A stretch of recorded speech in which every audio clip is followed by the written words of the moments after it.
Fifth studio யூஎஸ்க்கு வணக்கம். So இன்றைக்கி நம்ம ஃபிஃப்த் ஆல் டாக் ஷோவில் டைரக்டர் சிவகுமார் முருகேசன் அவரோட டெபியூ ஃபிலிமான தாய்க்கிழவி பற்றி தான் பேச போகிறோம். அண்ட் இந்த படம் வந்து கொடுத்த ஹைப்புக்கு வந்து ஒர்த்தா இருக்கா இல்லையா அப்படின்றது தான் இன்னையோட டிஸ்கஷன். ஆமாம், ஏன்னா ப்ரொமோஷன்ஸ் வந்து பயங்கரமாக பண்ணியிருந்தாங்க. கமல்ஹாசன்லேருந்து Suriya, Jyothika, premiere show, like முன்னாடி ப்ரிவ்யூ ஷோ நிறைய பேர் போயிருந்தாங்க. யூடியூபர்ஸ்லேருந்து ரிவ்யூவர்ஸ்லேருந்து எல்லாருக்குமே போட்டு படம் ரிலீஸ் ஆகி 1 மணி நேரத்துலேயே ஆக்சுவலாக ரிவ்யூஸ்லாம் நிறைய நம்ம யூடியூப்பில் வந்துட்டு அதை பார்த்துருந்தோம். ஓகே, அந்த ஹைப்போட ஓகே நல்லா இருக்கா அப்படின்னு சொல்லி தான் படம் போய் பார்க்க போயிருந்தோம். இதில் வந்து முக்கியமாக ரோல் ப்ளே பண்ணியிருக்குன்னு பார்த்தா ராதிகா சரத்குமார். அவங்க வந்து பவுனு தாய் அப்படின்ற ஒரு கேரக்டரில் பண்ணியிருக்காங்க. இந்த படம் வந்து சுற்றி இவங்களோட வச்சு தான் இந்த படமே நகருது அப்படின்னு சொல்லிட்டு சொல்லலாம். முக்கியமாக இவங்க வந்து சிங்கிள் ஹேண்டடாக இந்த படத்தை கொண்டு போயிருக்காங்கன்னு சொல்ல முடியும். லைக் இதில் இருக்க ஸ்க்ரீன் பிளே, அதை சுற்றி நடக்கிற விஷயங்களை தாண்டி அவங்களோட கேரக்டர் தான் இதில் மெயினாகவும் அவங்களோட ஃபிசிக்கல் ஃபீச்சர்ல இருந்தே சொல்லலாம். ஃபிசிக்கல் அப்பியரன்ஸாக எனக்கு வந்து நல்லாவே ஒர்க் பண்ணியிருக்காங்கன்றது தெரியுது. அண்ட் சில இடங்கள்ல அந்த ஒர்க் வந்து ரொம்ப தனியாக அது மெனக்கெட்டு பண்ணியிருக்காங்கன்ற மாதிரி தெரியறதே வந்து எனக்கு பெருசாக உடன்பாடு இல்லை. ஏன்னா ஒரு மேக்கப்புன்றதோ ஒரு விஷயம் பண்ணியிருக்காங்கன்றதோ அது அப்படியே ஒட்டணும் அப்படின்றது என்னோட விஷயம். அதனால எனக்கு சில இடங்கள்ல வந்து அப்ரப்டாக தெரிஞ்ச மாதிரி தான் இருந்துச்சு சில மேக்கப்ஸு, அந்த அட்டாச்மெண்ட்ஸ். ஓகே, எனக்கு ஊர்ல ஒரு பாட்டியை ஒரு கிளவியை பார்த்த மாதிரி தான் எனக்கு ஒரு ஃபீல் இருந்துச்சு பர்சனலா. அதே அந்த ஒர்க் எனக்கு எடுத்த உடனே ஃபர்ஸ்ட் அமேஸ் பண்றதே அந்த ஒர்க்காக தான் இருக்கும்னு சொல்லலாம். அவங்களோட ஆக்டிங் வந்து சூப்பராக இருந்துச்சு. ஆனால் அந்த மேக்கப் வந்து சில இடங்கள்ல அப்ரப்டாக இருந்த மாதிரி. அவங்க எப்போ டவுன் ஆகுதோ, அவங்க கேரக்டர் டவுன் ஆகுதுன்னா அந்த படத்தோட மிட்ல அவங்க இல்லாத நிறைய போர்ஷன்ஸ் இருக்குல்ல, அதுவுமே ரொம்ப இழுத்த மாதிரி ஆயிடுச்சுன்னு தோணுது. அதாவது ராதிகா ஃபில் பண்ணாத ஸ்பேசஸ்லாம் வந்து மற்ற விஷயங்கள் எதுவும் கரெக்டாக ஃபில் பண்ணல உட்காந்து. அப்போ எப்படி ஆகுதுன்னா ஒரு கேரக்டர் வந்து போயிடுது, அப்போ அந்த கதையே இல்லை அப்படின்ற மாதிரி தான் எனக்கு தோணுச்சு. அந்த கதை வந்து ரொம்ப என்னை வந்து உட்கார வைக்கல ஃபர்ஸ்ட் ஹாஃப்ல. அதனாலேயே மோஸ்ட்லி ராதிகாவோட கேரக்டர் வந்து இதுல மெயினா பட்டுச்சு. பவுனு தாய் கேரக்டர் என்ன அப்படின்னா, ஒரு இண்டிபெண்டா வாழக்கூடிய, எப்படி சொல்றது, குடிச்சிட்டு வேற வீட்டுல போய் இருக்க அவனை கூட ஒரு புருஷனை மதிக்காத, நீ என்ன எனக்கு, நான் எல்லாத்தையும் நான் பாத்துக்கிறேன். அண்ட் முக்கியமான டயலாக் வரும், இந்த ஊர்லயே பொம்பளை பேர்ல இருக்க வீடு எதுதான் அப்படின்னு சொல்றதெல்லாம் வந்து செமையா இருந்துச்சு. அதை கேட்கும் போது உண்மைதான். அவங்க வந்து எப்படி அதை லீட் பண்ணிட்டு போறாங்க, ஒரு ஃபினான்ஷியல் இண்டிபெண்டன்ஸ் இருந்தால் மற்ற எல்லாமே தானா கிடைச்சிரும் அப்படின்ற ஒரு முக்கியமான விஷயத்தையும் அந்த கேரக்டர் மூலமா சொல்ல வந்த மாதிரி தான் எனக்கு இருந்துச்சு. அது அந்த கேரக்டரோட நிக்காம அடுத்து வர ஜென்ரேஷன்ஸ்க்கும் அது சொல்லிட்டு போகணும்னு நினைச்ச ஒரு கேரக்டரா தான் எனக்கு பவுனு தாய் கேரக்டர் இருந்துச்சு. அதே மாதிரி இந்த கேரக்டர்ல இன்னொரு விஷயம் என்னன்னா, இப்போ நிறைய படங்கள் வந்து நம்ம அப்பத்தா, இந்த தாய் கிழவி அப்படின்ற விஷயங்கள், அதாவது ஒரு பாட்டியை மையமா வச்சு நிறைய கதைகள் வந்து பார்த்துருப்போம். எனக்கு அந்த மாதிரி கதைகள்ல இது ஒரு கதையா தான் தெரிஞ்சதே தவிர்த்து அந்த கதைகள்ல தனித்துவமா இது வந்து எந்த இடங்கள்லயுமே எனக்கு தெரியலன்னு தான் நான் சொல்லுவேன். ஏன்னா இதுதான் டைரக்டர் நினைச்சு வச்சாரான்ற மாதிரி எனக்கு தெரியல. ஆனா எனக்கு வந்து ஒரு மூவில நம்ம ஒரு கேரக்டரை எஸ்டாப்ளிஷ் பண்ணி காட்ட போறோம், அதுக்கு எந்த விதமான ஒரு நம்ம தோன்ற எந்த ஒரு பர்டிகுலரான விஷயத்தையும் அந்த கேரக்டருக்கு வந்து அவங்க கொடுக்கல. அது எல்லா வீட்லயும் நார்மலா ஒரு 60 வயசுக்கு மேல இருக்க பாட்டிக்கு என்ன ஒரு தாட் ப்ராசஸ் இருக்குமோ அதுதான் அப்படியே இருந்துச்சு. அவங்க வித்தியாசமா யோசிச்ச மாதிரி எனக்கு தெரியல. ஏன்னா ரொம்ப அவங்க வந்து முற்போக்கா யோசிக்கிறாங்கன்றதும் தெரியல. ஏன்னா எல்லா 60 வயசுக்கு மேல இருக்க அதாவது பாட்டி, தாத்தா எல்லாருமே வந்து இப்படிதான் நம்மள இந்த பேர பேத்திக்கு இதுதான் கைட் பண்ணணும்னு நினைப்பாங்க. அவங்க கிட்ட இருக்க அந்த பிற்போக்கான சில விஷயங்கள் நம்மளால ஏத்துக்க முடியாது இருக்கும். என்னதான் நீ வந்து இப்படி நடந்தாலும் நீ இப்படிதான் இருக்கன்னு நம்ம ஒண்ணு சுட்டி காட்டுற மாதிரி தான் இந்த பாட்டியுமே இருந்தாங்க. பொதுவா எனக்கு வந்து அதுதான் மற்ற படங்கள் நம்ம பார்த்து இப்போ அங்கம்மாள் வந்துருந்துச்சு, அதை பார்த்தோன்னா அந்த கேரக்டரே ஒரு ஃப்ரெஷ்ஷான கேரக்டர். அதே மாதிரி அந்த செத்தும் 1000 பொன் வந்த கேரக்டருமே ஒரு ஃப்ரெஷ்ஷான கேரக்டர். அப்படி இந்த படத்துல ஒரு ஃப்ரெஷ்ஷான கேரக்டரா காட்டல. ஏன்னா இது ராதிகா அவங்களால பண்ண மட்டுமே நல்லா பார்க்கப்பட்ட ஒரு கேரக்டர் ஆயிடுச்சு. ஏன்னா இதை வேற ஒரு ரெகுலரான ஆர்டிஸ்டோ இல்ல நம்ம படங்கள்ல பாக்குற ஒரு பாட்டி ரோல் பண்ற ஆளோ பண்ணியிருந்தாங்கன்னா இது இவ்வளோ எடுத்துட்டு கொண்டு போய் சேர்க்க வேண்டிய படம் மாதிரி எனக்கு தெரியல, ஃபீல் ஆகல. அது ஏன்னா அதான் ராதிகான்றவங்க இதுல மெயின் பார்ட், அவ்வளவுதான். அது இதுல கரெக்டா பண்ணிருக்காங்க. இன்னொன்னு நான் என்னவா இதுல பார்த்தேன்னா, ஒரு ஆணோட பார்வையில எழுதப்பட்ட ஒரு கேரக்டர்னும் போது அந்த பாட்டு என்ன சொல்றாங்கன்னா, வீட்டுல மருமக ஒரு டைலாக், அதெல்லாம் காமெடியா அவங்க கடந்து போயிடுவாங்க. மருமக ஒரு டைலாக் சொல்லுவாங்க, என்னன்னா, நான் வீட்டுல வேலை செஞ்சுட்டு சாப்பாடு செஞ்சுட்டு செத்த தூங்கினா கூட அவ வந்து எழுப்பி விட்டுருவா. இதுல அந்த பாட்டி மூலமா அவங்க என்ன சொல்ல வராங்கன்னா, வீட்டுல இருக்க வேலையும் பார்த்துடணும், அடுத்து உன்னோட எப்படி சொல்றது, ஃபினான்ஷியல் இண்டிபெண்டன்ட்டும் நீ பண்ணிக்கணும் அப்படின்னு சொல்ல வராங்களோன்ற மாதிரி எனக்கு ஒரு ஃபீல் இருந்துச்சு. ப்ராக்டிக்கலா இதுல நிறைய பிரச்சனை இருக்குன்றத இது வரைக்கும் யாருமே சினிமால இன்னும் சொல்லவே இல்லையோ. ஊர்ல தான் இருக்காங்க, ஆனா ஊர்லயே இருக்க ஒரு ஹையர் கிளாஸோட குடும்பத்தை பத்தின கதையாதான் நமக்கு படம் பார்க்கும்போதே தெரியும்.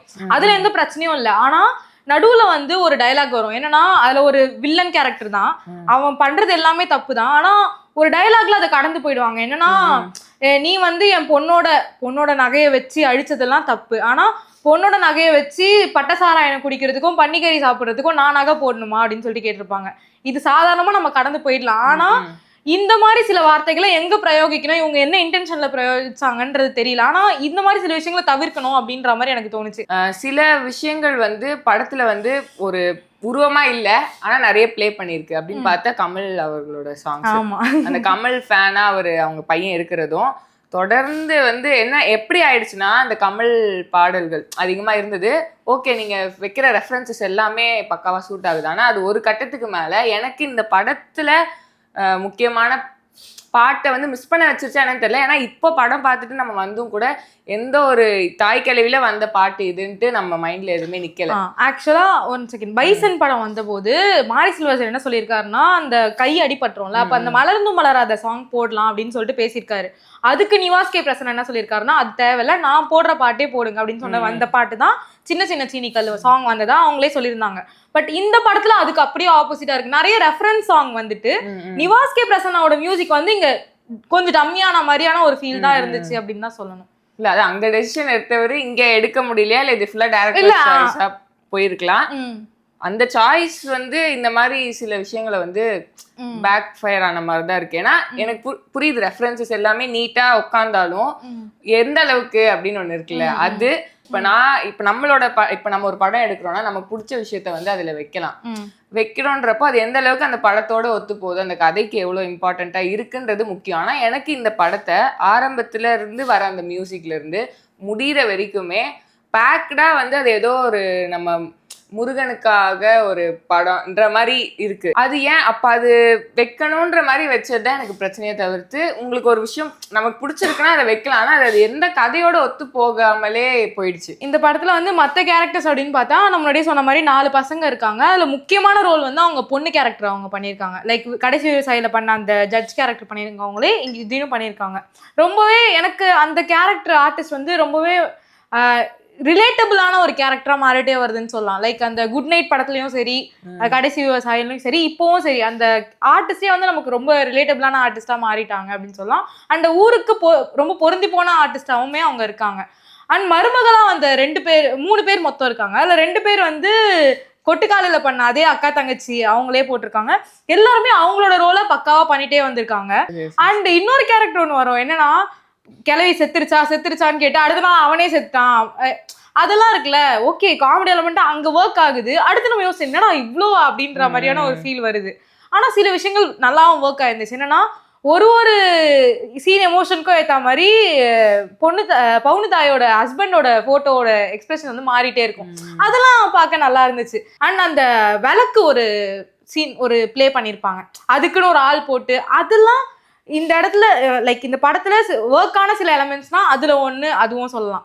ஸ்கிரீன் பிளேக்குமே ரொம்ப யூஸ்ஃபுல்லா இருந்துச்சுன்னு சொல்லலாம். நான் சொன்ன மாதிரி ராதிகா அவங்க எப்போ அந்த கேரக்டரோட டவுன்ஃபால் வருதோ மிட்ல, அதுக்கப்புறம் நமக்கு சரியா அந்த கதை நகராத மாதிரி இருந்துச்சு. ஆனா அந்த கதையும் கொஞ்சம் நகர்த்தினது வந்து பார்த்தா முனிஷ்காந்த் அவரோட கேரக்டர் தான் கண்டிப்பா. ஏன்னா ஆனா அவரோட சீன்ஸ்ல சில இடம் இல்லை, அந்த லாஸ்ட்ல அவர் சொல்ற அந்த எமோஷன், உங்களுக்கு ஏன் கல்யாணம் வேணும்னு கேட்கறதா இருக்கட்டும், அதுக்கு அவர் கொடுக்குற அந்த பதிலுமே வந்து ஒரு எமோஷனல் வந்து கண்டிப்பா எல்லாருக்குமே ஒட்டும். அதே மாதிரி அந்த மருமகன் கேரக்டர் குடிச்சிட்டு வேட்டை முத்துக்குமார் அவரோட ஆக்டிங்குமே சூப்பரா இருந்துச்சு. ஏன்னா அவருக்கும் பையனுக்கு வர காம்போவுமே சூப்பர் தான். அது ரிலேட்டபிள் எல்லாருக்குமே. இந்த மாதிரி சில ரிலேட்டபிள்ஸ் நல்லா நமக்கு வந்து ஒர்க் அவுட் ஆச்சு. ஆமா. அப்புறம் வந்து இந்த படத்தை டியூரேஷன் வந்து 2 hours 24 minutes வருது. எனக்கு தெரிஞ்சு இந்த படத்தை ஒரு 2 hours இல்ல 2:10 முடிச்சிருந்தா இன்னுமே சுவாரஸ்யமா பார்த்துட்டு ஓகே சூப்பர் அப்படின்னு சொல்லிட்டு நம்ம வெளில வந்திருக்கலாமோ அப்படின்ற ஒரு ஃபீல் இருந்துச்சு. முக்கியமா டிரெக்டர் வந்து அவரு தான் வந்து ஆண் பாவம் பொல்லாது படத்தோட ரைட்டர் அப்படின்ற ஒரு விஷயத்த தள்ளி வச்சுட்டு படம் நம்ம பார்த்தோம்னா இது எதுவுமே தோணாது. நமக்கு ஒரு நார்மலான ஒரு படமா அண்ட் ஒரு நல்ல விஷயத்த கன்வே பண்ண வந்த படமாவும் இருக்கும். அண்ட் ஆனா அதையும் இதையும் ரிலேட் பண்ணா சில கன்ஃபியூஷன்ஸ் நமக்கு வர்றதுக்கான வாய்ப்பு இருக்கு. அதே தாண்டி இன்னொரு விமர்சனம் என்ன இருக்குன்னா, இந்த படத்து மேல இன்னுமே கூட நம்ம சொல்றதுதான், ஒரு ஃபீமேல் பெர்ஸ்பெக்டிவ்ல இல்லாத ஒரு படத்துல ஒரு ஃபீமேல் கேரக்டர் காமிக்கும் போது அது எங்கேயோ ஒரு இடங்கள்ல வந்து ஒட்டாத மாதிரி தான் இருக்கு. அதுதான் நம்மளோட ரொம்ப ரிலேட் பண்ணிக்க முடியல. இந்த படத்துல வந்து சினிமாட்டோகிராஃபி வந்து ரொம்ப ஐ ப்ளீசிங்காவே இருந்துச்சுன்னு சொல்லணும். அந்த ஸ்டார்ட் ஆன விதமுமே சரி, அந்த லேண்ட்ஸ்கேப் எக்ஸ்ப்ளோர் பண்ண விதமுமே சரி, ரொம்பவே அந்த ஊரை எக்ஸ்ப்ளோர் பண்ணது நல்லா இருந்துச்சு. அண்ட் கம்போசிஷன்ஸுமே நிறைய சீன்ஸ்ல க்ளோஸ் அப்ஸா இருந்தாலும் சரி, இல்ல வைடா இருந்தாலும் சரி, எல்லாமே. அண்ட் முக்கியமா அந்த இன்டர்வல் சீன்ல அந்த ஃப்ரேமை ரொம்பவே ஆக்கியபைடா வச்சிருந்தாங்க. அந்த பட்டாசா இருக்கட்டும், இல்ல மக்கள் ஓடி வர்றதா இருக்கட்டும், அண்ட் அந்த எவன் என்று நினைத்தாய் சாங் பிஜிஎம் போகும்போது அந்த ஃப்ரேம் ஸ்லோ மோஷன் போகும்போது இதெல்லாம் வந்து சின்ன சின்னதா ரொம்ப அழகா இருந்துச்சுன்னு சொல்லலாம். அதாவது அது எந்த அளவுக்கு போயிடுச்சுன்னா அந்த இடைவேளையை கூட வந்து விஸ்வரூபமோட பிஜிஎம்ல தான் முடிச்சிருப்பாங்க. டெக்ஸ்ட்டுமே சொல்றேன்.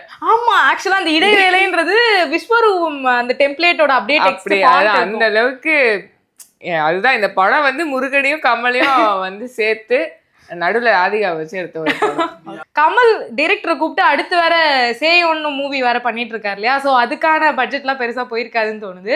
இந்த படத்துல ரொம்ப இம்ப்ரெஸ் ஆகி தான் டைரக்டரை கூப்பிட்டுமே அடுத்த படம் கொடுத்துருக்காங்க அப்படின்ட்டு. இப்போ ஓவராலா இந்த படம் கொடுத்த ஹைப்புக்கு வர்த்தா அப்படின்னா, ஒரு நல்ல விஷயத்த சொல்ல வந்த படம் நல்லாவும் எடுத்திருக்காங்க, நல்லாவும் இருக்கு. ஆனா பயங்கர ஹைப்புக்கு ஒர்த்தா அந்த கேரக்டரும் அந்த சில சீன்ஸும் நமக்கு மனசுல நின்னுச்சா, இந்த கதையோட ஓட்டம் வந்து நமக்கு புரிஞ்சுதா அப்படின்னா அப்படி இல்லையோ, கொஞ்சம் ஓவர் ஹைப் பண்ணிட்டாங்களோ அப்படின்ற ஒரு ஃபீல் எனக்கு இருக்கு. கமர்ஷியலாவுமே சரி, இன்னொன்னு ஒரு 100 படங்கள்ல ஒரு படமா தான் அகைன் தெரியுதுன்னு நான் முன்னாடியே சொல்லியிருந்த மாதிரி அவ்வளோ பெரிய ஹைப்புக்கு இது ஒரு தனியா நிக்கிற ஒரு படமும் கிடையாது. அதே மாதிரி ராதிகாவை ஹைப் பண்ணி வச்சிருக்காங்க. அவங்களையுமே ஒரு சர்டன் டைம்ல அப்படியே கீழே கொண்டு வந்ததுனால நம்மளே தேடுறோம், இன்னும் ராதிகா இருப்பாங்க தானே வந்தோம் இந்த படத்துல அவங்கள காணமேன்ற மாதிரியும் நிறைய விஷயங்கள் ஹைப் பண்ணிட்டு கொடுக்காம போயிட்டாங்க படத்துல. அதே ஒரு மைனஸ் பாயிண்ட் தான். அதே மாதிரி மொத்தமா ஒரு முருகன் போட்டோ போட்ட கேசட்டை கொடுத்து நம்ம போய் பார்க்குறோன்னா பார்த்தா தாய் கிழவி வந்து உள்ள தெரியுறாங்களாம். இன்னைக்கு வீடியோவில் வந்து நம்ம தாய் கிழவி மூவி பற்றின ஒரு டிஸ்கஷன் பண்ணியிருந்தோம். இப்போவே வந்து இந்த டைரக்டரோட அடுத்த மூவியான சேயோனுக்கான ஒரு ஹைப்புமே கிரியேட் ஆயிருக்கு. ஸோ பார்ப்போம் அடுத்த டிஸ்கஷனில், இல்லை இனி வர டிஸ்கஷன்ஸில் அதுவுமே அதை பற்றின ஒரு டிஸ்கஷனுமே இருக்கும். அப்படின்னு அந்த படத்து சேயோன்லேயுமே கூட முருகர் பற்றி அந்த பாடல்கள்லாம் இருக்குது. அதுலேயாச்சும் முருகர் வராரா இல்லையான்றதை சேயோன் டிஸ்கஷனில் பார்ப்போம். Until then, it's bye from Gautami. Pooja Sri. Bye.